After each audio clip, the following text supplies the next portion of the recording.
So light 'em up, up, up, light 'em up, up, up, light 'em up, up, up, I'm on fire.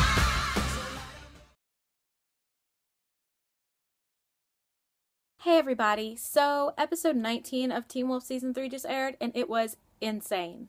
We start off the episode seeing Dr. Deaton in Japan. He goes to the man who is the son of the other man that was possessed by the Nogitsune.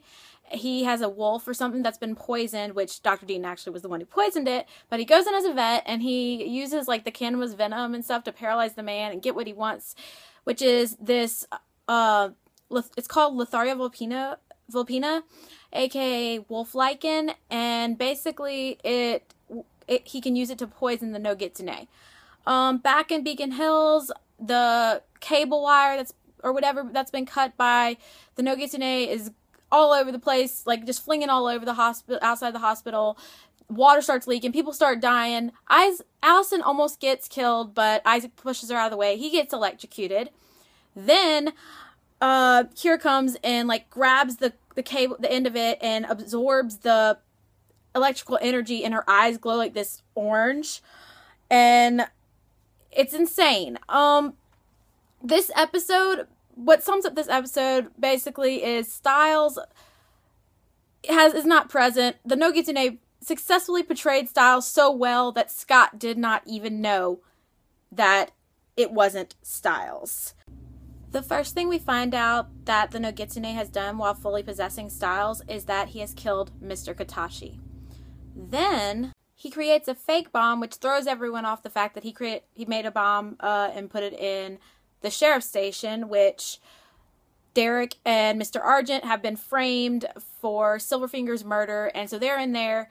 Derek saves Mr. Argent from right there, and when the bomb goes off, when Styles the Nogitsune or whatever, shows back up, he like goes and he acts like he's gonna help everybody with everything, and he even leads Scott and the twins and everybody out into the woods or whatever where the track team or whatever is running, and he goes and acts like he's trying to save people from what he set up, and Coach gets shot. The best part of that is, well, it's sad, but like Coach gets shot and he's just like, crap.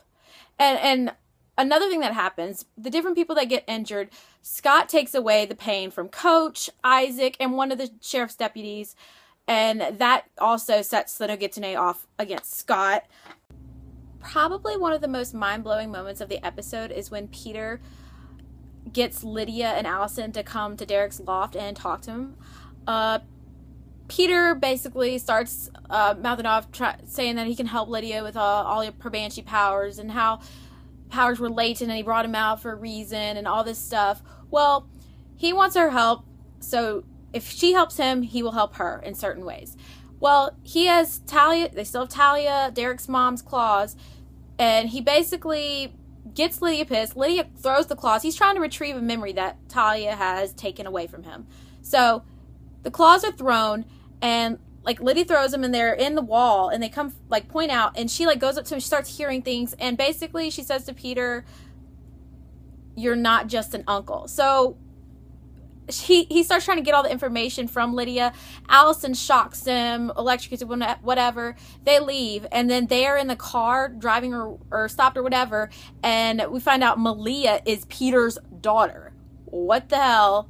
Like, I did not see that coming at all. We also find out more about Kira's parents and their whole kitsune abilities. Kira, while spying on them, learns that her mother's been sacrificing her tails. Kitsune have 9 tails. She's been sacrificing them to create the Oni. And the Oni are back. She's created more of them. At the end of the episode, they go after Scott. Well, the Nogitsune, but Scott is there with who he thinks is Styles. Kira and Scott start fighting them off. Basically, then once they get in the building, whatever, the Nogitsune knocks Kira out. Scott had been stabbed by one of the Oni, but the Nogitsune now comes out and tells Scott that he is not Styles. He starts hurting him even more, and he is really pissed off at Scott because Scott has absorbed what he needs to survive off of. Nogitsunes live off of chaos, strife, and pain, and Scott has all that in him now from the different people he's taken it from in the episode, the pain or whatever. So the Nogitsune starts to absorb it from Scott, and while he like is almost, I think he's probably about to kill him. I know he's about to kill him. He basically says, "Haven't you learned by now? Never trust a fox." Well, Dr. Deaton comes up and he says he basically says he knows, and he didn't believe it, that he was Styles or anything like that. Deaton plunges into his neck or whatever the poison, the Letharia Vulpina, and the Nogitsune falls to the floor. And Scott finds out that it didn't kill the Nogitsune, but it has poisoned it. So that is basically where the episode ends. I am still freaking out because I don't know who's gonna die or what is going on. Until next episode and the next and the next. I starting to get little inklings of who I think might die. I don't really think it's going to be Derek anymore, but I'm not even going to give any guesses or whatever, because in case I'm right, and I don't know. I kind of want to be right because I don't want it to be like Styles that dies or whatever, or Scott or Lydia or Derek or Isaac, or I'm not going to name off who I want to live, because then whoever I would be okay with or semi-okay with leaving the show, I just don't want to say it because I love all the cast members and everyone equally. I hope y'all enjoyed this video, this recap and review. Comment, like, subscribe. Have a great night. See y'all next week. Bye.